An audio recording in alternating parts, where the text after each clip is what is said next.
بسم اللہ الرحمن الرحیم۔ شروع کرتا ہوں اللہ کے پاک نام سے جو بہت بڑا مہربان نہایت رحم والا ہے۔ دوستوں، بہنوں، بھائیوں، بزرگوں، السلام علیکم۔ تاریخ اسلام میں قسط نمبر 83 میں ہم آپ کو خوش آمدید کہتے ہیں، اور اس میں ہم بیان کر رہے ہیں خروج سنباد۔ تو دوستوں، ابو مسلم کے قتل سے فارغ ہو کر بظاہر منصور کو اطمینان حاصل ہو چکا تھا، لیکن اس کے بعد بھی منصور کے لیے مشکلات کا سلسلہ برابر جاری رہا۔ ابو مسلم کے ہمراہیوں میں ایک مجوسی فروز نامی جو سنباد کے نام سے مشہور تھا، وہ مسلمان ہو کر ابو مسلم کی فوج میں شامل ہو گیا تھا۔ ابو مسلم کے قتل کے بعد اس نے ابو مسلم کے خون کا معاوضہ طلب کرنے کے لیے خروج کیا، اور کوہستان کے لوگوں نے اس کا ساتھ دیا۔ سنباد نے نشاپور اور رے پر قبضہ کر کے اس تمام اہل اور اصحاب کو جو ابو مسلم حج کے لیے روانہ ہوئے تھے وقت رے اور نشاپور میں چھوڑ گیا تھا، قبضہ کیا۔ سنباد نے لوگوں کے مال اور اسباب کو لوٹا اور ان کو گرفتار کے بندی غلام بنایا، اور مرتد ہو کر اعلان کیا کہ میں خانہ کعبہ کو منہدم کرنے جاتا ہوں۔ تو نو مسلم ایرانیوں کے لیے اس قدر تاریخ کافی تھی۔ اس میں جو لوگ مذہب اسلام سے واقف نہ ہوئے تھے وہ یہ دیکھ کر کہ ہماری ہی قوم ملک کا ایک شخص سلطنت اسلامی کے خلاف اٹھا ہے، اس کے شریک ہو گئے۔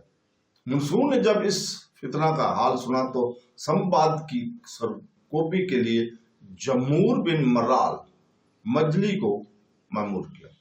ہمدان اور رے کے درمیان لڑائی ہوئی۔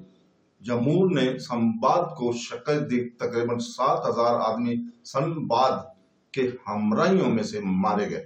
سنباد نے فرار ہو کر طبرستان میں پناہ لی۔ وہاں عامل طبرستان کے ایک خادم نے سنباد کو قتل کر دیا۔ منصور نے یہ خبر سن کر عامل طبرستان کو لکھا کہ سنباد کا مال اور اسباب ہمارے پاس بھیج دو۔ اس نے مال اور اسباب سے انکار کیا۔ منصور نے عامل طبرستان کی گوشمالی کے لیے فوج بھیجی۔ عامل طبرستان نے ولین کی طرف بھاگ گیا۔ ادھر جمور نے جب سنباد کو شکست دی تو اس کے بہت سے مال اور اسباب اور تقریباً اس کے تمام خزانہ پر اس کا قبضہ ہو گیا تھا۔ ابو مسلم کا خزانہ اس کے قبضے میں آ گیا تھا۔ اس خزانے اور مال اور اسباب کو جمور نے منصور کے پاس بھیجا اور رے میں جا کر قلعہ بندی کر کے منصور کی صلح خلافت اور بغاوت کا اعلان کر دیا۔ منصور نے جمور کے مقابلے میں محمد بن اشد کو فوج دے کر روانہ کیا۔ جمور یہ سن کر رے سے اصفہان کی طرف چلا گیا۔ جمور اصفہان پر اور محمد بن اشعث رے پر قابض ہو گیا۔ اس کے بعد محمد نے اصفہان پر چڑھائی کی۔ جمور نے مقابلہ کیا۔ سخت لڑائی کے بعد جمور شکست کھا کر بائی کی طرف بھاگ گیا۔ آذربائیجان کی طرف بھاگ گیا۔ وہاں جمور کے ہمراہیوں میں سے کسی نے اس کو قتل کر کے اس کا سر منصور کے پاس بھیج دیا۔ یہ سن 138 کا واقعہ ہے۔ سن 139 میں منصور نے اپنا چچا سلیمان کو حکومت بصرہ سے معزول کر کے اپنے پاس بلایا اور لکھا کہ عبداللہ بن علی کو، جو ابو مسلم سے شکست کھا کر بصرہ میں اپنے بھائی سلیمان کے پاس چلا آیا تھا، امان دے کر اپنے ہمراہ میرے پاس لیتے آؤ۔ جب عبداللہ بن علی کو سلیمان نے دربار میں حاضر کیا تو منصور نے اس کو قید کر دیا، بعد میں قتل کرا دیا تھا۔ تو دوستوں، فرقہ راوند کو شیعوں کی فرقوں میں شمار کیا جاتا ہے۔ یہ در حقیقت ایرانیوں اور خراسان کے جاہل لوگوں کا ایک گروہ تھا جو علاقہ راوند میں رہتا اور ان لوگوں میں سے نکلا تھا جن کو ابو مسلم خراسانی نے اپنے ساتھ شامل کیا تھا۔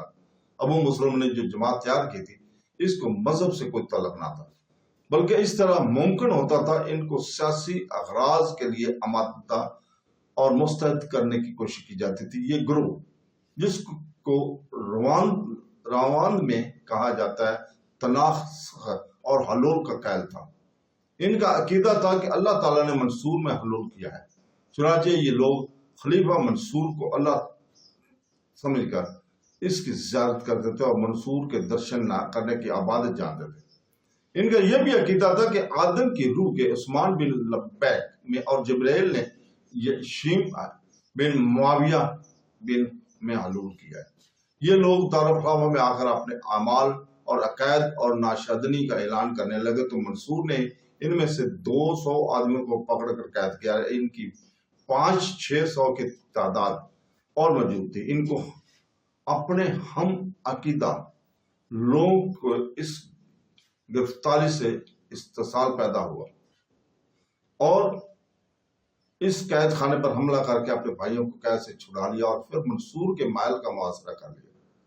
تعجب کی بات ہے کہ وہ منصور کو اللہ کہتے تھے اور پھر اس اللہ کی مرضی کے خلاف آمادہ جنگ تھے۔ اس موقع پر یہ بات قابل تذکرہ ہے کہ یزید بن ہیرو کے ساتھیوں میں معن بن زیدہ بھی تھا۔ جب ابن حبیرہ کی لڑائیاں عباسیوں سے ہوئی تھی تو معن بن زیدہ بن حبیر اور نامور قہرداروں میں سے ایک تھا۔ معن بن زید ابن حبیرہ کے بعد دارالخلافہ ہاشمیہ میں آ کر وہ پوش ہوا تھا اور منصور اس کی تلاش و جستجو میں تھا کہ معن بن زید کو گرفتار کرا کر قتل کرے۔ ان بد مذہب راندیوں نے جب منصور کے محل کا محاصرہ کیا تو منصور پیادہ اپنے محل سے نکل آیا اور بلوائیوں کو مارنے اور ہٹانے لگا۔ منصور کے ساتھ بہت تھوڑے آدمی تھے اور حقیقت یہ تھی کہ اس وقت دارالخلافہ میں کوئی جمعیت اور طاقت ایسی موجود نہ تھی کہ ان بلوائیوں کی طاقت کا مقابلہ کر سکتے۔ منصور کے لیے یہ وقت نہایت ہی نازک تھا اور قریب تھا کہ وہ دارالخلافہ کے ساتھ ہی خلافت اور اپنی جان منصور کے ہاتھ سے جائے اور راندیوں کا قبضہ ہو جائے۔ اس خطرناک حالت میں فائدہ اٹھانے میں معن بن زیدہ نے کوتاہی نہیں کی۔ وہ فوراً منصور کے پاس پہنچ گیا اور جاتے ہی بلوائیوں کو مارنے اور ہٹانے میں مصروف ہو گیا۔ اتنے میں اور لوگ بھی آ کر منصور کے گرد جمع ہونے لگے، لیکن معن بن زیدہ کے حملے بہت ہی زبردست اور کارگر ثابت ہوئے اور منصور اپنی آنکھ سے اس اجنبی شخص کی حیرت انگیز بہادری دیکھ رہا تھا۔ آخر معن بن زیدہ نے اس لڑائی میں سپہ سالاری کے فرائض خود بخود ادا کرنے شروع کر دیے اور نتیجہ یہ ہوا کہ سخت اور شدت زور آزمائی اور مار کا آرائی کے بعد ان بلوائیوں کو شکست ہوئی۔ شہر کے آدمی بھی سب اٹھ کھڑے ہوئے، تمام بلوائیوں کو قتل کر کے رکھ دیا۔ اس ہنگامہ کے فروغ ہونے کے بعد منصور نے دریافت کیا کہ یہ کون شخص ہے جس نے اپنی مروی اور بہادری کے ذریعے اس فتنہ کو فروغ کرنے میں سب سے زیادہ کام کیا ہے۔ تب اس کو معلوم ہوا کہ یہ معن بن زیدہ ہے۔ منصور نے اس کو امان دی اور اس کے سابقہ جرموں کو معاف کر کے اس کی عزت اور مرتبہ کو بڑھایا۔ ابو داؤد خالد بن ابراہیم ذیلی شیخ کا حامل اور آج کل خراسان کا گورنر تھا۔ اسی عرصہ میں یعنی سن 140 ہجری میں اس کے لشکر میں بغاوت پھوٹی اور اہل لشکر نے اس کے مکان کا محاصرہ کر لیا۔ ابو داؤد مکان کی چھت پر ان باغیوں کو دیکھنے کے لیے چڑھا، اتفاق سے پاؤں پھسل کر گر پڑا اور اسی دن مر گیا۔ اس کے بعد اس کے سپہ سالار نے اس بغاوت کو فروغ کیا اور خراسان کی حکومت اپنے ہاتھ میں لے کر منصور کو اطلاع دی۔ منصور نے عبد الجبار بن عبد الرحمن کو گورنر خراسان بنا کر بھیجا۔ عبد الجبار نے خراسان کی حکومت اپنے ہاتھ میں لیتے ہی ابو داؤد کے عاملوں کو مذلول اور بے عزت اور قتل کرنا شروع کیا اور بڑے بڑے سرداروں کو ڈرا ڈرا کر اسے شبہ میں قتل کر کے تمام ملک میں ہلچل مچا دی۔ یہ خبر منصور کے پاس پہنچی کہ عبد الجبار عباسیوں کے خیر خواہوں کو قتل کر ڈالتا ہے۔ منصور کو نااہل تامل تھا کہ عبد الجبار کو خراسان سے کس طرح بآسانی جدا کرے، کیونکہ اس کو اندیشہ تھا کہ کہیں وہ علانیہ باغی نہ ہو جائے۔ آخر منصور نے عبد الجبار کو لکھا کہ لشکر خراسان کے ایک بڑا حصہ جہاد پر روم پر روانہ کر دو۔